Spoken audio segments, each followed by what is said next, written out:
Hey, this is English Explained, and we're diving into the dynamic idiom turn the tables.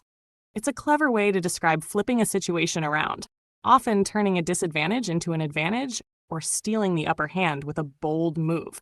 It's about making a comeback. Let's break it down with examples so you really get it. Down by 10, the team turned the tables with a last-minute rally.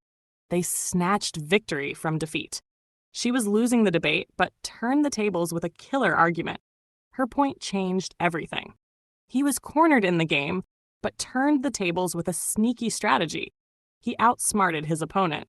The idiom turn the tables has intriguing roots, tracing back to the 17th century in English gaming culture.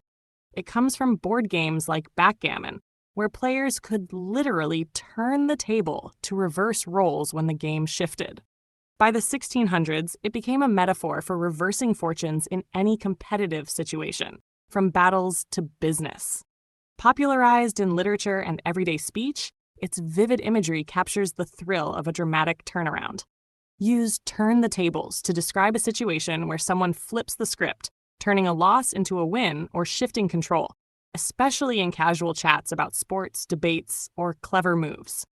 This idiom carries an exciting, triumphant tone and is perfect for informal conversations about comebacks or reversals.